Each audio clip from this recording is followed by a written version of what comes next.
आज आपण पाहणार आहोत मका सँडविच। त्याच्यासाठी मी इथे मकाची दाणे उकडून घेतलेले आहे, गाजर खिसून घेतले, बीट खिसून घेतलेला आहे, एक छोटा कांदा बारीक चिरून घ्यायचा आहे, चिली फ्लेक्स टाकले, ओरिगॅनो टाकले, मीठ टाकायचं आहे आणि pizza pasta sauce all in one आहे तो टाकायचा आहे आणि मिक्स करून घ्यायचं आहे।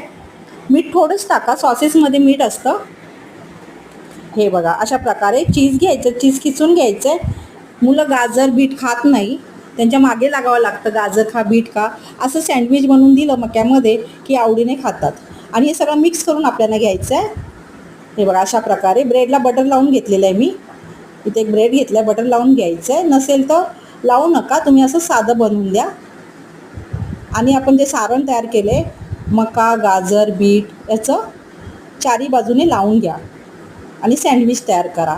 वरती एक ब्रेड ठेवलेला आहे, ब्रेडला बटर लावून घ्यायचं आहे। हे बघा, ब्रेडला बटर लावून घेतलेला आहे आणि भाजून घ्यायचं आहे। दुसरा पण दाखवते, हे बघा, दुसरा पण सँडविच बनवून दाखवलं आहे। सारण टाकायचं आहे, सँडविच तयार करून घ्यायचं आहे आपल्याला आणि तव्यावर भाजून घ्यायचं आहे। सँडविच मेकर असेल तर सँडविच मेकरमध्ये भाजून घ्या। मी इथे माझा साधाच तवा आहे चपातीचा, त्याच्यावर मी भाजून घेतलेला आहे। हे बघा, साध्या तव्यावरच मी भाजून घेते आहे।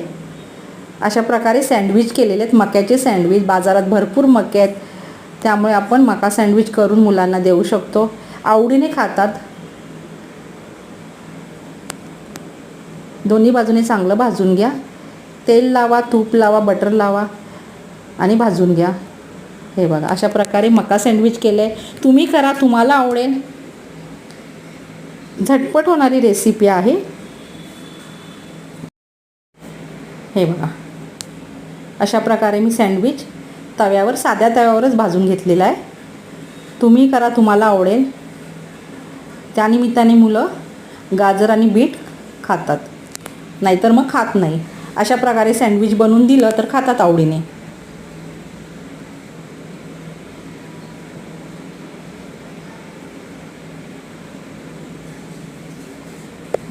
अशा प्रकारे मी मक्याचे सँडविच बनवले, तुम्हीही बनवा, तुम्हालाही आवडेल।